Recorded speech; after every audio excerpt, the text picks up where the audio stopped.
She's such a beautiful little girl. Look at that girl. I thought I'd set up a camera and just sit out here with my new rescue, and she's coming along beautifully. Guys, I wanted to share an interaction I had today. You know, the evil in this world, I know I shouldn't be surprised, but it's just staggering how far we've regressed as a civilization. So I was at work today, okay? I was working, and here comes this gentleman, one of those transgender fellers, right? Right away I turn around. I see this old man walking towards me, literally an old man. I'm telling you, I remember when elders used to be wise, and now they're just as easily radicalized and dumbed down as anybody that goes to college these days.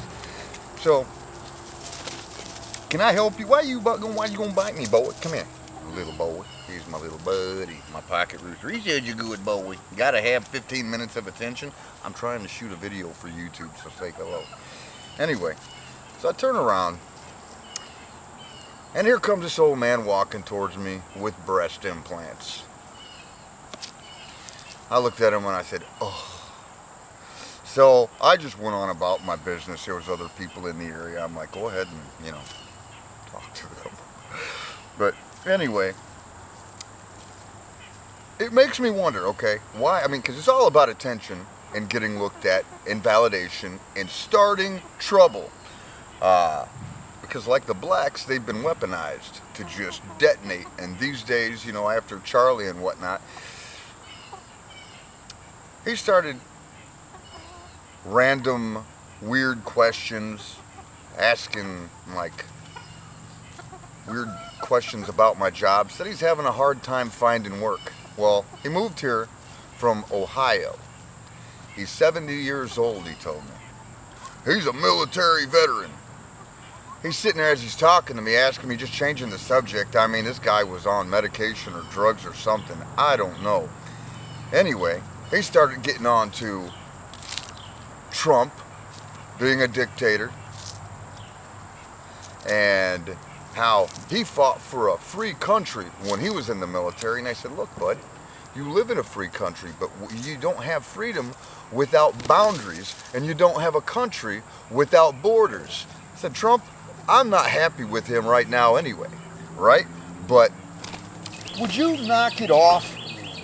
So this guy, he's talking about a country, a lawless country without rules. Will you knock it off? Come here. Come here. Y'all got it. You got a mean streak in you, boy. So I told him, I said, the problem, because he said he's a hardline Democrat. And I said, buddy, there are no Democrats or Republicans anymore. It all comes down to ideology and whatever propaganda you've been fed. So he tells me, oh, I don't buy into anybody's ideology. Says the 70-year-old man with breast implants, right? So that got me to thinking, about guys like him and Bruce Jenner. And I'm thinking, why in the hell would an old man with a body like E.T. put breasts on that? I mean, and I started thinking about Bruce Jenner. That guy's 70 years old. Could you imagine what that taint looks like? Oh my God. If you have to be gay at any point in your life to experiment, whatever, hey, that's on you. You know what I mean? That's fine, but do it over there, right? But do it when you're young and beautiful, so you're easier to look at. Man, this guy hit the wall 40 years ago. And so I told him, I said, the problem with your side of the aisle is that you support murdering people who disagree with you. And he says, fuck Charlie Kirk. He's an asshole. He deserved what he got.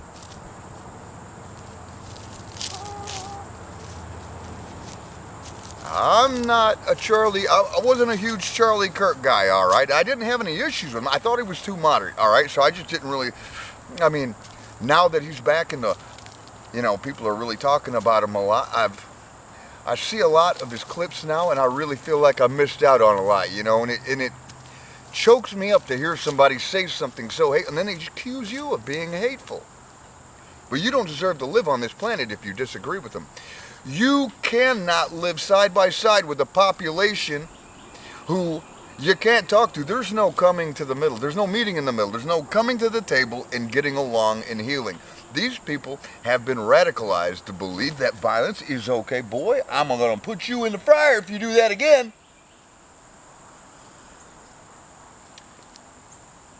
I looked at this man and I said, you know something?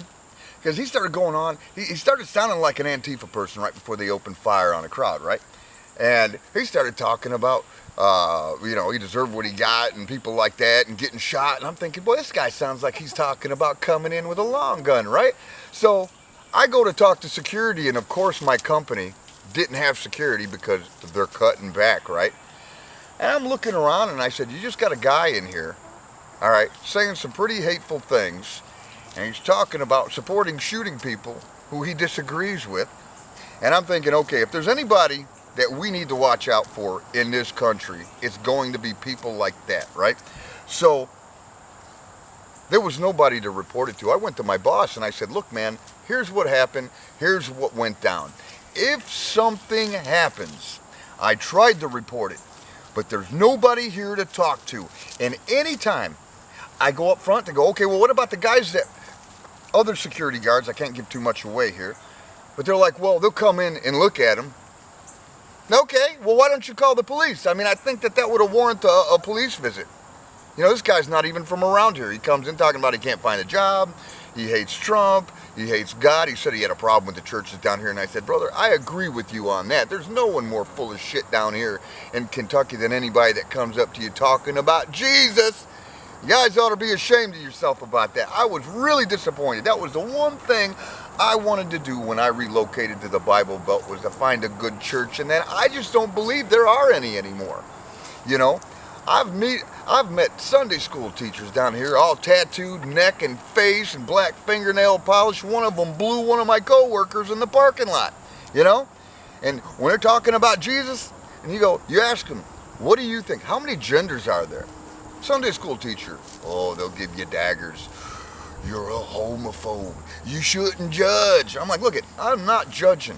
Judgment comes from anger, and only God can judge. But God gives man the God-given right to discern. That is to know what is not right and what is not normal, and it doesn't make you a hateful person for pointing it out. Now, like I said, I don't have any problem with these people, but I'm telling you, in my experience, in the music business, the spa business, both of them were overwhelmingly gay.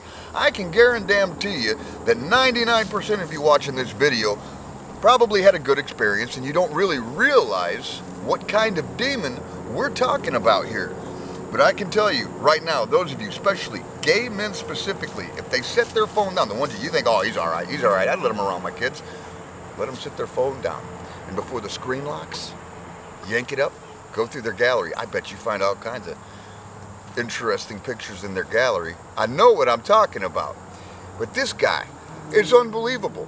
And it wasn't like it was a really big deal. So it kind of goes back to how, you know, a part of the research for my book is researching, you know, is Kentucky a racist state? Well, so far, I don't see that, okay? And it certainly isn't homophobic, because when you think about it, most of these guys, they don't care. Nobody says anything about it. Hell, most of the guys, they just kind of, oh, I don't care. It's like that. Nobody cares. But you put a white woman in charge of a business, I'm convinced white women are retarded. There is nothing worse, in my opinion. You want to talk about why the American birth rate is dropping? It's because these women, they have no sense of danger. All you have to do is appeal to their emotions, and their fucking blinders go right up, and their safety shield, deflector shields are completely down. I do social experiments from time to time. And you know, when I'm genuinely being nice to somebody, I usually get kind of a moderate reaction, but I could walk up to a brand new hire and go, you are absolutely amazing, man. You're doing a fantastic job. Corporate called me today. They told me to tell you that you're doing a great job.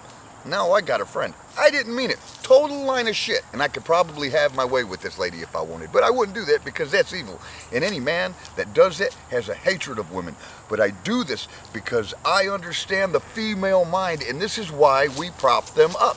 And I couldn't even report this to a store manager because we have a white woman for a store manager. And the minute you say gay, she'll go, you know what I mean? It's like, don't bring it up. Okay, so here's what's going to happen. And this is what I told my boss. I know, I'm all over the place here. I'm a little over-caffeinated and a little pissed off. I said, here's what's going to happen. I had an obligation to report something, to see something, say something. I really feel like this man may be a risk. He showed up very recently. He's been coming in and out of there. Nobody knows who the hell he is. He told me where he's from, so I started a profile on this asshole. I said, if something happens, I'm going to be the first person out in that parking lot in front of the media saying, I warned them and they didn't do anything. And I'll go to court with these people. Anybody, God forbid, if anything happens. I said, what's the point of having security? If you're going to have some freak like this walk in, and potentially I felt threatened with the way he was in, and I don't really, and I don't say things like that lightly because, you know, when you got somebody that doesn't even understand the difference between male and female, that has the right to legally own a firearm, and they're talking about Trump and fascism and talking like an Antifa dickhead, you know what I'm saying? I told him, what you're telling me is that just don't bother with security. Go out to my car, grab my Glock, and keep it on me at all times. And he just said, right? So basically, that wasn't giving me permission per se, but he definitely understood where I was going with that. We've got so many white women in charge where I work, I can't go to them with any grievances like that because even though after the fact, if something were to happen, God forbid, you know, well, you should have said something. They're always the victim, but if you try to be proactive and make them aware of danger, they don't see it because they see a man with the emotions and mindset of a female and they identify with the spirit in them. And what makes that dangerous is because men like that aren't interested in them in a romantic way. They think that they're safe around them, but they also have enough male intuition in them to know how to use that to manipulate them for their own favor. This is what we're dealing with here. They are not safe to have around children. They're not safe to have in public. They belong in FEMA camps. And I was really disappointed when I checked my news feed, and I'm going to tie this off, but there's some we're going to have to talk about. Ted Cruz talking about we're going to have to just come together and quit attacking and criticizing, I forget how he phrased it, but he said pedophiles. Really? So that's why the Epstein files aren't coming up, probably because he's another one on it. It's all of them, guys. There's no Republican, there's no Democrat. It's one big demon. And I gotta wonder how much of that is Trump. Because, motherfucker, when you told me I wasn't MAGA, because I asked the question that you started the conversation on, and that you didn't want my support, you know what? I question everything coming out of your mouth now, you orange bitch. That's it for this video, guys. I don't want to say too much and end up getting it demonetized. It probably already will. But you know what? I'm going to lay it down for you guys. I'm going to be completely honest, and I'm never going to candy coat. I'm never going to push anything for clicks. You watch any of my videos, you already know who I am. You know what I mean? I'm that guy you want to be in a foxhole with, all right? We are in a spiritual battle, people. We'll see you in the next video.